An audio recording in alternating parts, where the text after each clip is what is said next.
बिस्मिल्लाहिर्रहमानिर्रहीम। अस्सलाम वालेकुम। आप देख रहे हैं अलिफ न्यूज़ और मैं हूं आपके साथ माजिद अली। शामिल करते हैं पाकिस्तान और दुनिया भर से ब्रेकिंग न्यूज़ हेडलाइंस। फ़लस्तीनी मुज़ाहमती तंजीम हमास का कहना है कि इसराइल ने गजा पर बमबारी करके अपने ही 7 कैदियों को हलाक कर दिया।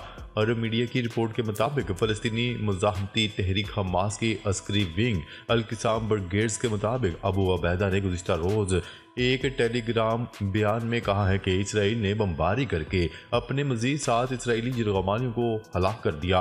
ताहम तर्जमान अल-क़िसाम ब्रिगेड्स ने फौरी तौर पर इन मज़ीद 7 यरगमालियों की हलाकत के बारे में वाज़ेह नहीं किया कि 7 हलाकतें कब हुई हैं। अल-क़िसाम ब्रिगेड्स के मुताबिक ये तस्दीक भी की गई है कि अब तक इसराइली फ़ौज की बमबारी के नतीजे में 70 से ज़ायद इसराइली यरगमाली भी मारे जा चुके हैं। दूसरी जानिब इसराइली बमबारी और हमले गजा के तकरीबन हर इलाके में जारी हैं। शदीद बमबारी में मज़ीद दर्जनों फ़लस्तीनी शहीद हो गए। इसराइली फ़ौज ने आखिरी बड़ा हमला बेघर फ़लस्तीनियों के इस हजूम पर किया जो खुराक लेने के लिए एक इमदादी ट्रक के गिर्द जमा थे। इस हमले में इसराइली फ़ौज ने 100 से ज़्यादा फ़लस्तीनियों को शहीद कर दिया।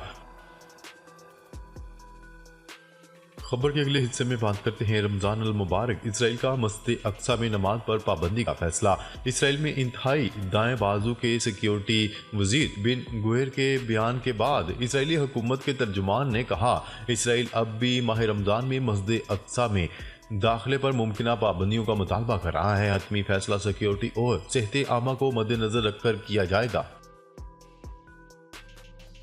खबर के अगले हिस्से में बात करते हैं कोलंबिया ने गजा में हमलों को नस्लकुशी करार देते हुए इसराइल से हथियारों की खरीदारी बंद कर दी।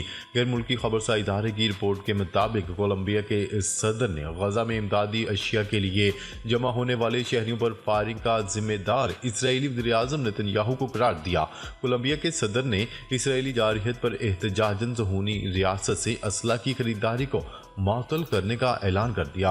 कोलंबियन सदर ने अपने एक बयान में कहा कि खुराक लेने के लिए पहुंचने वाले 100 से ज़ायद फ़लस्तीनी पर इसराइली वज़ीर-ए-आज़म नेतन्याहू ने गोलियां चलवाई जो नस्लकुशी है। उन्होंने कहा कि आलमी ताकतें तस्लीम करें या ना करें, इसराइल मुजालिम से होलोकॉस्ट की याद ताज़ा हो गई। आलमी बरादरी को चाहिए कि इसराइली वज़ीर-ए-आज़म नेतन्याहू से ताल्लुकात मुनक़ता कर दें। इससे कबल कोलंबिया ने गजा पर बमबारी और हमलों को तनकीद का निशाना बनाते हुए एहतजाजन इसराइल से अपना सफ़ीर भी वापस बुला लिया था। खबर के अगले हिस्से में बात करते हैं अमेरिका का गजा में इमदादी सामान फ़ज़ा से गिराने का फैसला। अमेरिकी सदर जो बाइडन ने कहा कि गजा में इमदाद की शदीद किल्लत के पेश नज़र फ़ज़ा से खुराक और इमदादी सामान गिराने का फैसला किया गया है।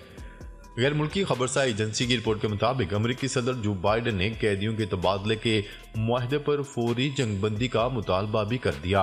अमेरिकी सदर ने इमदादी सामान की तकसीम के दौरान इसराइली हमले में 100 से ज़ायद फ़लस्तीनियों की शहादत के बाद कहा कि गजा में समुद्री और ज़मीनी रास्ते के जरिए भी इमदाद पहुंचाने की कोशिश की जाएगी। आलमी खबरसा इदारे की रिपोर्ट के मुताबिक आलमी अदारा सेहत के मुताबिक फ़लस्तीनी इमदाद की तलाश में अपनी ज़िंदगियों को ख़तरे में डाल रहे हैं। वाज़ेह है कि इसराइली हमले में अब तक 30,000 से ज़्यादा फ़लस्तीनी शहीद हो चुके हैं, जबकि इसराइली बमबारी में 7 इसराइली कैदी भी मारे जा चुके हैं। खबर के अगले हिस्से में बात करते हैं इसराइल का कहना है कि जब तक हमास जिंदा कैदियों की फहरिस्त नहीं देता तब तक जंगबंदी की मजीद बातचीत नहीं होगी। इसराइल ने सालस, मिस्र और कतर से कहा कि वो इस वक्त तक जंगबंदी के मुज़ाकरात को आगे नहीं बढ़ाएगा जब तक कि हमास इसे गजा में जिंदा रह जाने वाले इसराइली कैदियों की फहरिस्त नहीं भेजता। ये बात इसराइल की वलिल्ला न्यूज़ साइट ने एक सीनियर इसराइली एहलकार के हवाले से रिपोर्ट किया। एहलकार का कहना है कि इसराइल हमास से फ़लस्तीनी कैदियों की तादाद के बारे में संजीदा जवाब भी मांग रहा है, जिसकी वो मुमकिना मुआहदे के हिस्से के तौर पर रहाई की दरख्वास्त कर रहा है। हमास ने कहा कि गजा पर इसराइली बमबारी में 7 असीरान हलाक हो गए। हमास के मुसल्लह विंग अल-क़िसाम ब्रिगेड्स ने ऐलान किया कि इसने गुज़िश्ता चंद हफ्तों के दौरान की गई तहकीकात के बाद इस खबर की तस्दीक की है कि इसका यरगमाली बनाए गए जंगजुओं से राब्ता मुनक़ता हो गया था। ये फौरी तौर पर वाज़ेह नहीं हो सका कि 7 की मौत कब हुई।